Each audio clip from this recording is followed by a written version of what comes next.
Well, the whole station is 6,500 acres. My parents are farming 3,500 acres up the Makakoti stream, around to the Tapawai, down to Blue Duck Lodge, and I'm farming 3,200 acres on the other side of the Retaruki River, right up the Kaiwhakahuka stream, which is one of the abandoned valleys of the World War I settlement, and up in the Moronui stream, back up the road, another 1,600 acres up there. I'm farming 3,500 to 4,000 stock units over there, depending on how bad the drought is at the time. Just buying any old ewes off the home farm, terminal side or everything, and fattening steers. I bought this farm here only partly as a farm.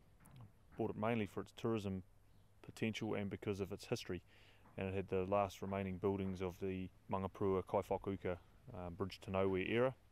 All abandoned farms are off the back of it, and it's got old roads and buildings and structures on it, and it's got the whole story of that era really, and I loved the stories and wanted to preserve it, do the buildings up, and put some lodges in, some nice quality lodges for people to come and enjoy the area, the rivers and the history, and do some tramps and put some tramping tracks in, and so I've got the tourism. Also really enjoyed the biodiversity, really liked the outdoors and the bush and all the bird life.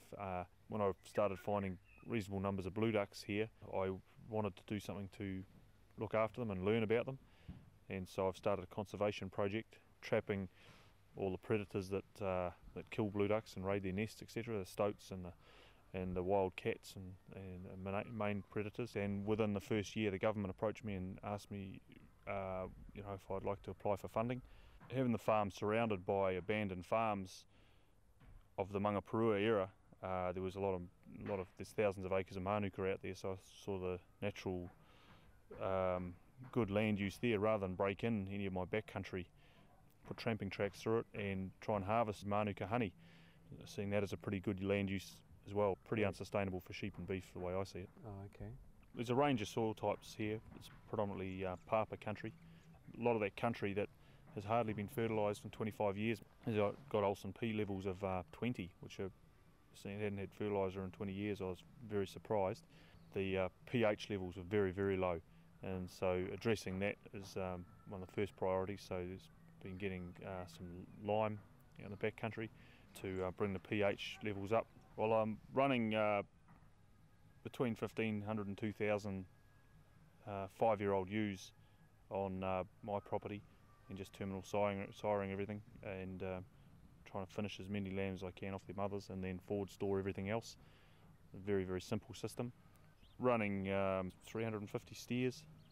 This is quite big country, very extensive country, and follows the valley, so it's quite a long farm. From one end of the station to the other, it's about 18 kilometres by bike, so it's a pretty long ride. Shifting the stock and things is not, it's not done every day. You run them in pretty big paddocks and a big team of hunterways and shift them once a week type of thing rather than daily. Tell me, is your dad still involved? Yeah, there's the two separate farming operations really. My parents are still running Retaruki station with my brother and his wife, and I'm running the farms next door now. I don't believe farming just sheep and beef on my property is sustainable, because the input costs are going too high and it's too remote.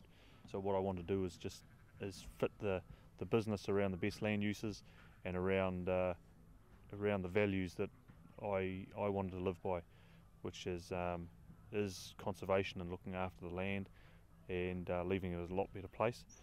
And so I've created a few different incomes from the land. They all sort of got to work in unison, and farming is one of them.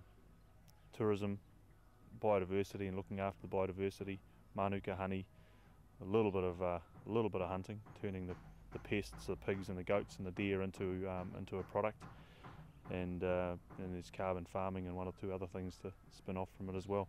And so do you enjoy it here? Never a dull moment really. We live on the river and on the Wanganui River, and I've created a tourism business by putting 3 lodges in, and so we're always getting interesting people now coming down the river for different reasons, and jet boating, canoeing, meeting a lot of really good people through the lodges, people coming in here that are fascinated with the history of the the whole bridge to nowhere and the abandoned farms, and I'm putting wood fires in all the lodges now because there's quite a few bookings coming in for winter as well. So Sure. people are still keen to go on holiday in winter and go and see new places and go tramping and things. So Well, you can't really just whip down to the dairy, can you? no, it's an hour to town, an hour to Tamaranui up that windy road that you just came down. But we get pretty used to driving it, and everyone's got good cars nowadays. And it's I've been up to Auckland a little bit in the last few weeks, and an hour on this road is far more enjoyable than an hour in the Auckland motorway traffic, I tell you. No doubt about that.